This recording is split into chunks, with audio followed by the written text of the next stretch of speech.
Welcome to forest and nature TV. ನಾನು ನಿಮ್ಮ ನವೀನ್ ಮರಳವಾಡಿ. ಮಧ್ಯರಾತ್ರಿ ನಾಯಿಗಳು ವಿಚಿತ್ರವಾಗಿ ಬೊಗಳುವುದೇಕೆ? ಅವುಗಳು ನಿಜವಾಗಿಯೂ ಆತ್ಮಗಳನ್ನು ನೋಡುತ್ತವೆಯೇ?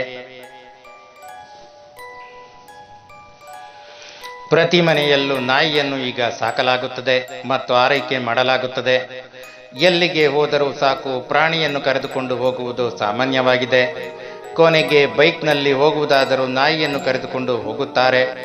ಕೆಲವೊಮ್ಮೆ ನಾಯಿಗಳು ಜೋರಾಗಿ ಬೊಗಳಲು ಆರಂಭಿಸಿದರೆ ಮತ್ತೆ ನಿಲ್ಲಿಸುವುದೇ ಇಲ್ಲ. ಆದರೆ ನಾಯಿಗಳು ಆತ್ಮವನ್ನು ಕಂಡರೆ ಮಾತ್ರ ವಿಚಿತ್ರವಾಗಿ ಬೊಗಳುತ್ತವೆ ಎಂದು ಹೇಳಲಾಗುತ್ತೆ. ಹಾಗಿದ್ರೆ ನಾಯಿಗಳು ಏಕೆ ವಿಚಿತ್ರವಾಗಿ ಬೊಗಳುತ್ತವೆ ಎಂದು ಈ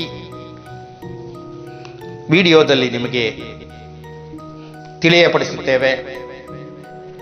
ನಾಯಿ ಬೊಗಳುವುದನ್ನು ಎಂದಾದರೂ ಗಮನಿಸಿದ್ದೀರಾ? ಆ ಕಿರುಚಾಟ ಕೇಳಿ ಒಂಟಿಯಲ್ಲಿ ಭಯ ಕಾಡುವುದು ಸಾಮಾನ್ಯ.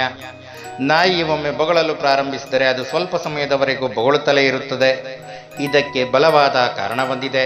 ಹೌದು, ಅವುಗಳು ತಮ್ಮ ಮುಂದೆ ಯಾರು ಇಲ್ಲದಿದ್ದರೂ ಯಾರನ್ನಾದರೂ ನೋಡಿದಂತೆ ಕಿರುಚುತ್ತದೆ. ನಾವು ಯಾರನ್ನು ನೋಡದಿದ್ದರೂ ನಾಯಿಗಳು ಯಾರನ್ನಾದರೂ ನೋಡಿದಂತೆ ಕಿರುಚುತ್ತಿರುತ್ತವೆ.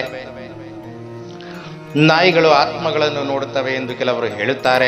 ಅದಕ್ಕಾಗಿ ಈ ರೀತಿ ಬೊಗಳುತ್ತವೆ. ಆ ಸಮಯದಲ್ಲಿ ನಾಯಿಗಳು ಅಳುವಂತಹ ವಿಚಿತ್ರ ಶಬ್ದಗಳು ಮಾಡುತ್ತವೆ. ಆದರೆ ಈ ಕೂಗು ಅಶುಭವೆಂದು ಸಹ ಪರಿಗಣಿಸಲಾಗಿದೆ. ಆದರೆ ಈ ರೀತಿಯ ಶಬ್ದಗಳನ್ನು ಇತರ ನಾಯಿಗಳು ಸಂದೇಶಗಳನ್ನು ನೀಡಲು ಮಾತ್ರ ಮಾಡಲಾಗುತ್ತದೆ. ಆದ್ದರಿಂದ ಕೆಲವು ಸಂಶೋಧಕರು ಆತ್ಮಗಳು ಕಾಣಿಸಿಕೊಳ್ಳುತ್ತವೆ ಮತ್ತು ಅವರಿಗಾಗಿ ಅಳುತ್ತವೆ ಎಂಬುದು ನಿಜವಲ್ಲ ಎಂದು ಹೇಳುತ್ತಾರೆ. ಇನ್ನು ಒಂಟಿಯಾಗಿರುವ ನಾಯಿಗಳು ಸಾಕುವುದರಿಂದ ಬಹಳಷ್ಟು ಒಳ್ಳೆಯದನ್ನು ಮಾಡಬಹುದು. ನಾಯಿ ಸಾಕಿರುವವರಲ್ಲಿ 15% ಕಡಿಮೆ ಸಾವುಗಳು ಸಂಭವಿಸಿವೆ ಎಂದು ತಿಳಿದು ಬಂದಿದೆ.